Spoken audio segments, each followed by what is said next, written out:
Hi everyone, welcome to my channel Fry Bro with Jaskirat. Today I'll be talking about how to become registered nurse एक ऐसी country में जो famous है अपने beautiful landscapes के लिए, पीसफुल लाइफस्टाइल के लिए and some of the friendliest people in the world. Why I am saying the friendliest people is because आज तक मैंने जितना भी ट्रैवल किया ना और जितने भी लोगों से मिला हूँ, जितने भी सेलिब्रिटीज से मिला हूँ, द मोस्ट नाइसेस्ट पर्सन जो मैं अपनी लाइफ में जिससे मिला हूँ belongs to this country only.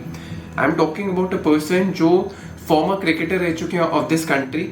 Let me show you a picture. I am hoping that you'll be able to recognize him.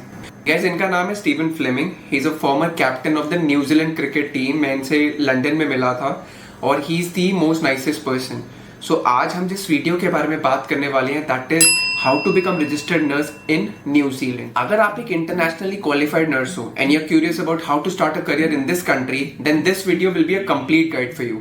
मैं इस वीडियो में आपसे बात करूंगा pros and cons of becoming a registered nurse in New Zealand.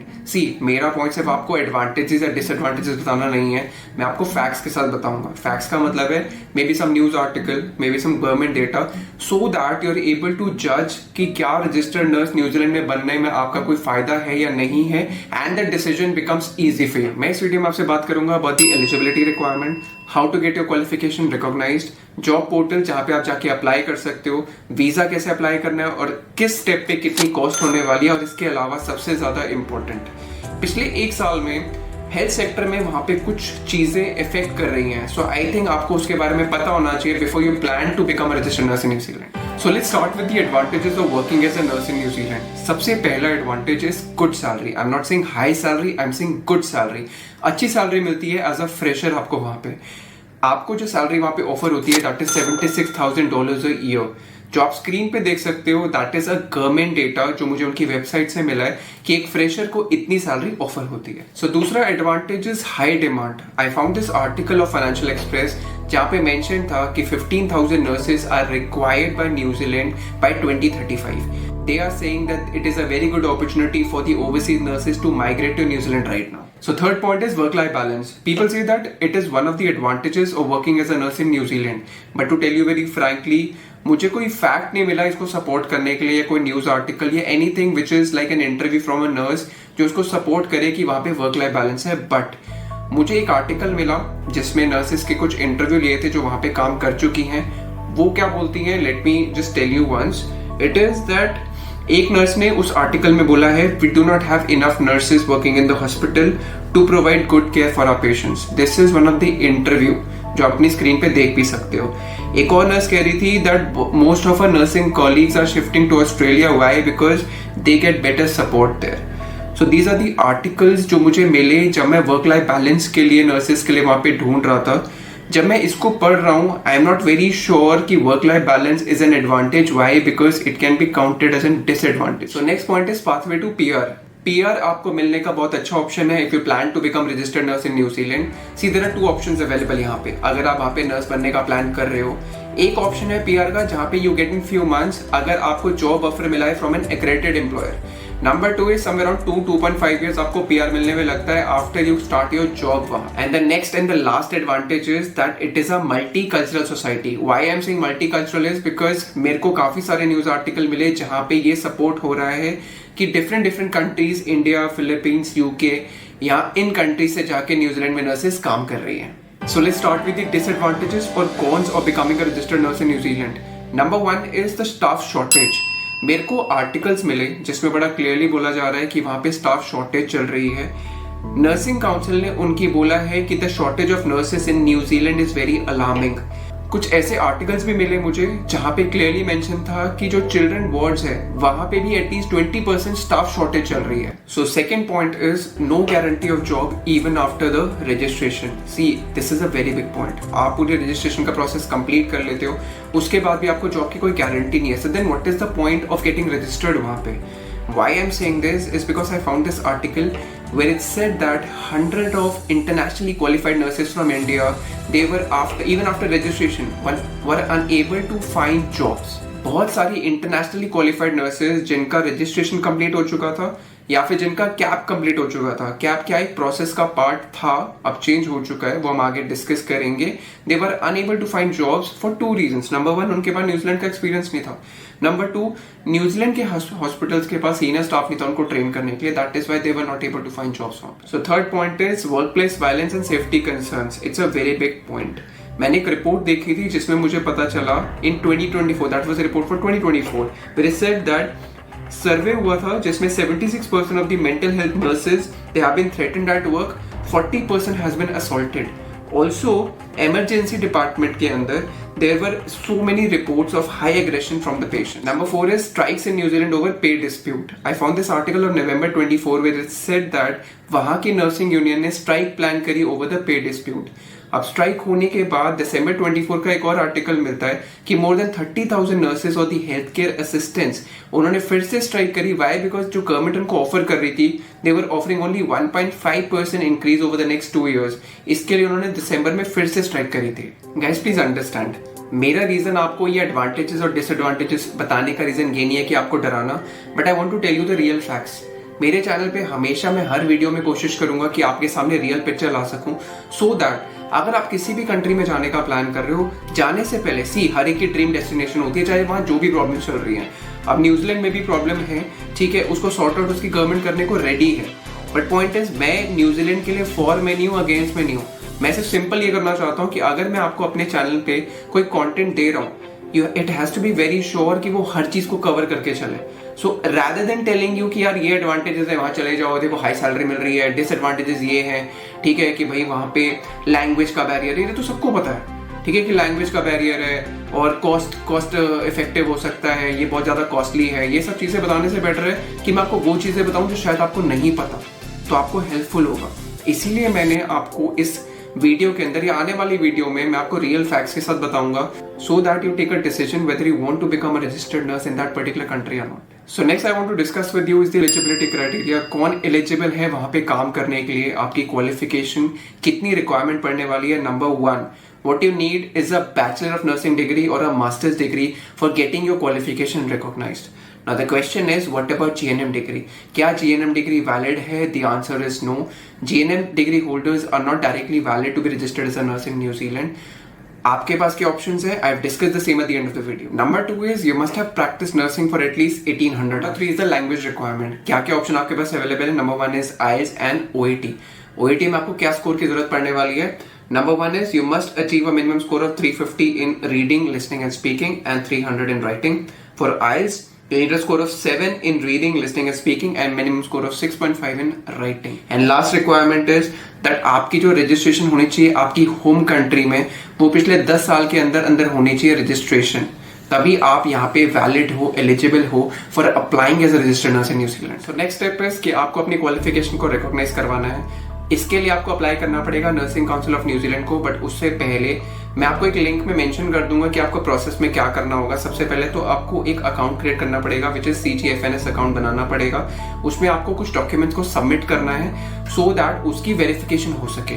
तो जिस जगह आपको जाके सारे डॉक्यूमेंट्स सबमिट करने और अपना एक अकाउंट क्रिएट करना है, उसका लिंक मैं आपको डिस्क्रिप्शन में मेंशन कर दूंगा, so that it becomes easy for you. अब आपको कौन कौन से डॉक्यूमेंट सबमिट करने हैं, please note down. Number 1 is आपका प्रूफ ऑफ ID, पासपोर्ट या driving licence will work. Number 2 is आपका नर्सिंग डिप्लोमा और degree. Number 3 current registration in the last 10 years, जो हमने एलिजिबिलिटी में भी डिस्कस किया था। Proof of the language certificate, जो हमने डिस्कस किया था कि IELTS या OET आपको देना है, तो उसका प्रूफ है आपको देना पड़ेगा। लास्ट इज 1800 आवर्स का नर्सिंग एक्सपीरियंस, जो कि हम ऑलरेडी एलिजिबिलिटी में डिस्कस कर चुके हैं। ये पांचों सर्टिफिकेट डॉक्यूमेंट्स आपको उनको सबमिट करने हैं और फिर वेट करना है उनकी वेरिफिकेशन रिपोर्ट का। इसकी जो फीस रहने वाली है दैट इज $380 अपने डॉक्यूमेंट्स को वेरीफाई करवाने के लिए। जैसे ही आपके डॉक्यूमेंट सारे वेरीफाई हो जाएंगे, एक रिपोर्ट CGFNS जो है वो न्यूजीलैंड की नर्सिंग काउंसिल को एक रिपोर्ट भेजेगी विया इलेक्ट्रॉनिकली, और साथ में आपको भी ईमेल आएगी कि ये जो रिपोर्ट है हमने उनकी काउंसिल को दे दी है। दिस प्रोसेस में take 6 to 8 weeks from the submission of the document. So next step is to apply to the Nursing Council of New Zealand. जैसे ही आपकी वेरिफिकेशन वहां पे रिपोर्ट चली जाती है and hoping that it's a positive report. Now you can officially apply for registration to the nursing council. So आपको next step क्या करना है, आपको एक account create करना पड़ेगा which is on the portal of Nursing Council of New Zealand. साथ में आपको application form submit करना है और कुछ documents को submit करना पड़ेगा. Let me tell you आपको क्या क्या documents को वहाँ पे submit करना है. Number 1 is again proof of identity जो आपने CGFNS को दिया था. Number 2 is उनका CGFNS का ID number. 3 is language test result. And last, you need to pay an application fee, which is अगर आप registration के लिए apply कर रहे हो तो application fee is $485 New Zealand dollars आपको पे करनी पड़ेगी अपनी application for registration को proceed करने के लिए. The current assessment time given by the Nursing Council of New Zealand is at least 5 months कि उनके पास काफी सारी applications हैं और इन एप्लीकेशन को प्रोसीड करने के लिए वो एटलीस्ट आपसे 5 महीने मांगते हैं. That means it's a good enough waiting period for your application. इसके अलावा आपको क्या करना है, now there are 1 or 2 things that you also need to do. Number 1 is वहां के 2 फ्री ऑनलाइन कोर्सेज होंगे. जब आप रजिस्ट्रेशन करवाओगे और अपनी एप्लीकेशन फी पे कर दोगे तो आपके पास कोर्सेज के लिंक आएंगे, आपको फ्री कोर्सेज को कंप्लीट. नंबर 2 इज आपको एक फिटनेस टू प्रैक्टिस चेक करवाना पड़ेगा. All nurses are required to go under this criminal history check. इसकी जो फीस होती है that is $159 Australian dollars. So next step which you are required to do is to give the OSCE exam. As of 4 December 2023 पहले internationally qualified nurses को वहां पे registration लेने के लिए कैप प्रोग्राम करना पड़ता था which is the competency assessment programme.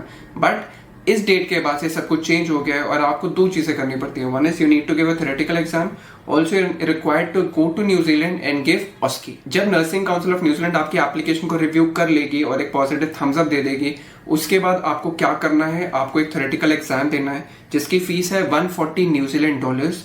उसके क्लियर करने के बाद आपको next step will be the second part of the step will be to go to New Zealand and give OSCE. 2 दिन की ओरिएंटेशन होती है और OSCE का आपका एग्जाम होता है वहां पे. OSCE एग्जाम देने की जो आपकी फीस है that is $3,500 New Zealand dollars. अब इसके लिए आपको विजिटर वीजा अप्लाई करना पड़ता है. 3 महीने का विजिटर वीजा आप अप्लाई कर सकते हो जिसके अंदर आपको सफिशिएंट फंड्स दिखाने पड़ेंगे कि मैं वहां जा रही हूँ या जा रहा हूँ for giving the OSCE exam. इसके लिए मेरे पास वहां पे ट्रैवल के लिए सफिशिएंट फंड्स अवेलेबल हैं. Once you pass the OSCE exam, the Nursing Council of New Zealand will give you the registration license. That means now you have officially become the registered nurse in New Zealand and you will be given an APC, which is the Annual Practicing Certificate. Fees for APC is $130 New Zealand dollars that you are required to pay after you become a registered nurse. After you become a registered nurse in New Zealand, what you are required to do is find a good job for yourself. So what are the options that you have? I'll give you certain job portals जहाँ पे जाके आप nurse बनने के बाद अपनी job के लिए अप्लाई कर सकते हो. मैं आपको डिस्क्रिप्शन में मेंशन कर दूंगा. Number 1.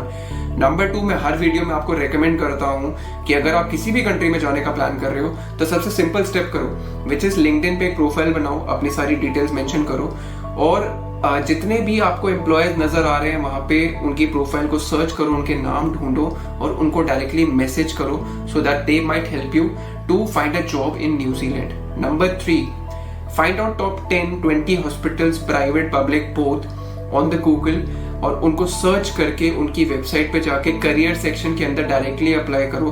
These are the 3 option जिससे आपके जॉब के चांसेस जो है वो बढ़ जाते हैं. After you get a job offer from an accredited employer, next step is to file for the visa. जो इसकी फीस है that is $1,540 New Zealand dollars.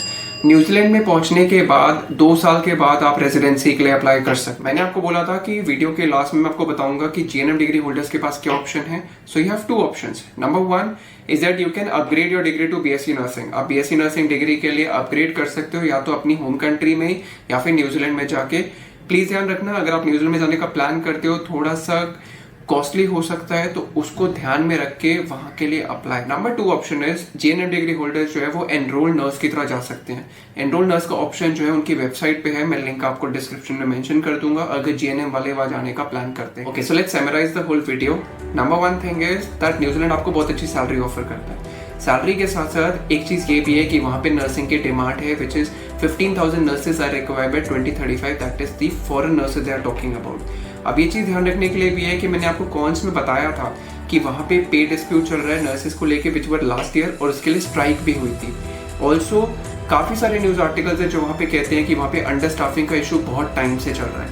इन चीजों को ध्यान में रखते हुए आप अपना डिसीजन ले सकते हो कि whether New Zealand is a good option for you or not. I've tried to give you a complete picture जहाँ पे सारे के सारे फैक्ट्स मैं आपके सामने रख रहा हूँ कि भाई ये प्रॉब्लम्स वहाँ पे चल रही हैं, ये अच्छी चीज़ें भी है वहाँ पे, which is it's a beautiful country, बहुत अच्छी सैलरी है वहाँ पे, ठीक है, और डिमांड भी काफ़ी है।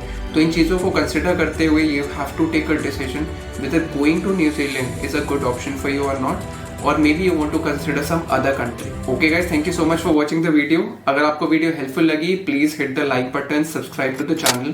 I'll be posting more content this month, which is my target कि मैं काफ़ी सारी countries की वीडियोस आपको पोस्ट कर सकूं। अगर आपको इस वीडियो से रिलेटेड कुछ भी डाउट है, please put in the comment box. आपका किसी भी रिलेटेड डाउट हो, इस कंट्री से रिलेटेड या किसी और कंट्री से related, you can put in the comment box. I will be happy to answer to every query. Thank you and take care.